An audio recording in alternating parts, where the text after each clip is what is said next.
We've got an interesting show for you this evening. We're going to be talking in studio with Nick Neisler. He is Director of Business Development at a company called Rhythm and Hues. Oh, nothing, just won an Oscar for their work on Golden Compass. And so he's going to be joining us this evening to talk about what their company's up to. It's kind of cool because they're a local company. They started out, you know, I mean, we're going to get the whole background of the story, but you know, you have all these like behemoths in Hollywood, and here was this company that had, you know, they just really did some great work, and they were recently recognized for their work on the Golden Compass.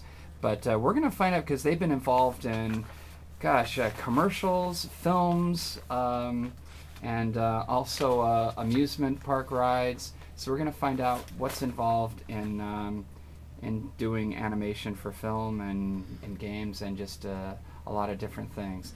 And we're lucky enough to have Nick with us here tonight. Good evening, Nick, and welcome center stage. Hi, Mark. How you doing? Yeah, you can try that one or you can try that mic, All whatever right. works for you. And you brought in a cool little device. I did. I brought in a little flip video recorder here. I thought I might give it a try There and you- listen to it afterwards. You want to hold it to tape you, or you get? Is it going to work? Yeah, I think that works right fine there. I mean, every once in a while, I videotape the show, and people go, "Where are you? We just hear your voice." I go, "Well, I just have a static camera set up," Uh-huh. and there is there's Stickum. Have you heard of the Stickum.com? Well, there's another show, and they broadcast live, and so you can see you know, streaming from the studio. We're not quite as sophisticated here on Center Stage. We're doing whatever we can. As you can see, we have the elaborate staff. We do. We have a large staff and a lot of CDs around here as well. Yeah, it's pretty crazy. I wouldn't even know what half of those were. But anyway, tell me about Rhythm and Hues. Tell me about, you know, how the company came to be and how you got involved with that. Sure. Well, the company is about 20 years old, 21 years old, and it was started by I guess 6 owners at the beginning, and there's 3 owners right now. It's a privately owned company just around the corner here in Playa Vista near LMU. And John Hughes is the president of the company. Pauline Cho and Keith Goldfarb are the other 2 owners and employees there. And they started off just doing small commercials and have slowly worked their way up to doing large visual effects projects, animation projects for movies. Mainly movies now. We have a commercial division, but most of our revenue comes from big films. I heard there was a piece on NPR, oh God, several months ago, where you also have a satellite office in India. We do. We and do. they were talking about working on, your company did Alvin and the Chipmunks. That's right. Yeah. So it's interesting how technology, you can basically have teleconferencing. You have engineers and designers in Playa Vista, and then you also have your designers and graphics people in India. Yeah, exactly. We have 2 offices in India and one in Mumbai or Bombay, and the other one is in Hyderabad. And there's about 120 people in each location. And we started both of those companies from scratch. It's been about 5 years, so it's been a lot of work to get those up and running. So how did it start out for you? I mean, how did it be? You know, how did you become director of business development? Sure.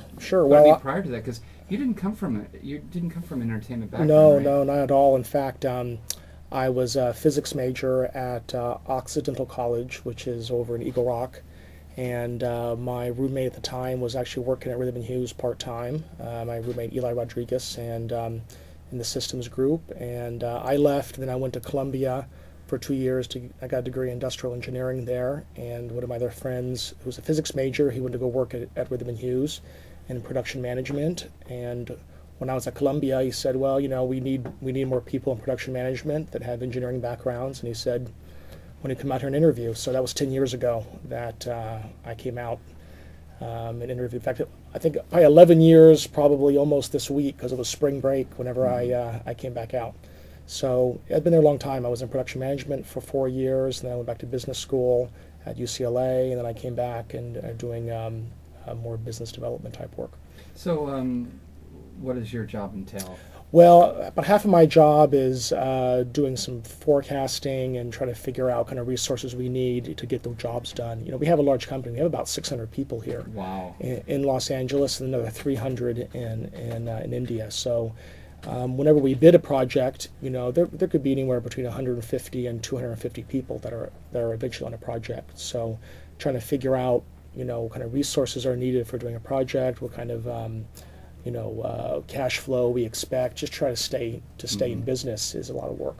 So that's what I do about half my time. The other half of my time is more trying to find new work. We're trying to get into doing some games. We're trying to get into doing our own films, doing our own content, and we're trying to move forward here with some new type of business. Sure.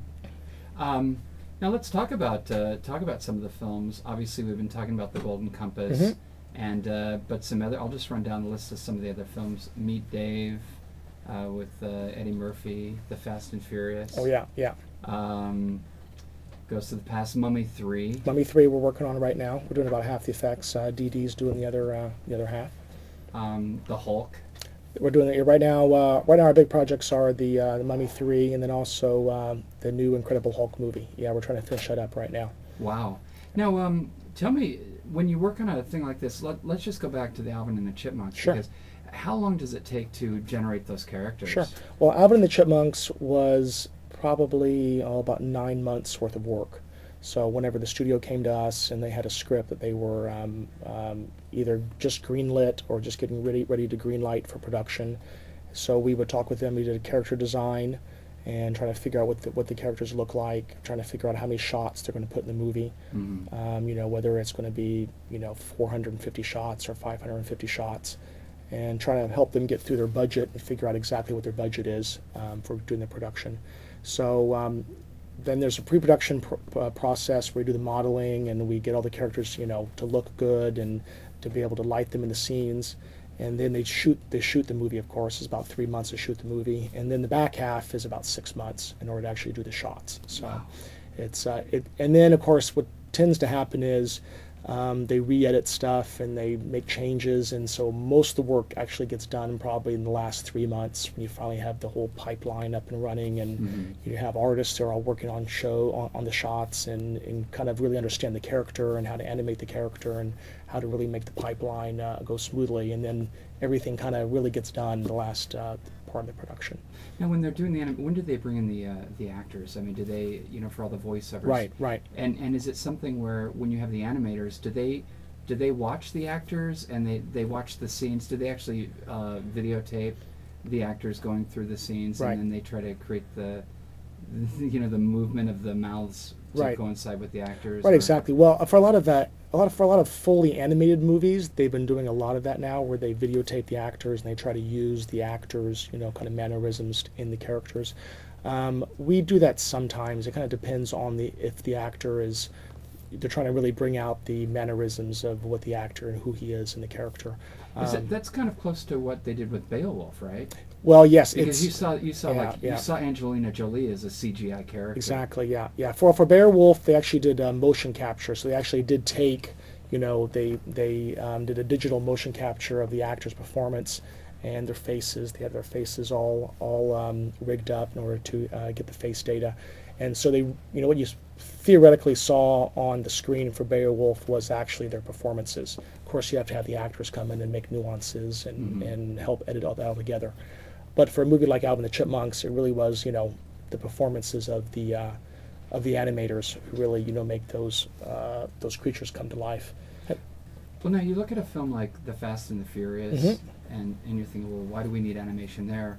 And then you look at Mummy 3, where you're going, sure. Yeah, we have to have animation there. Sure. So tell me how that works with those two films. Sure. Well, on Fast and the Furious, the last one we did a lot of background replacement and did a lot of set creation where they were, racing through Tokyo, and I believe most of the stuff they actually shot, or at least some of the shots we did, were actually shot like in Glendale, where they would then take photos of Tokyo, and we made streets of Glendale look like it was Tokyo digitally.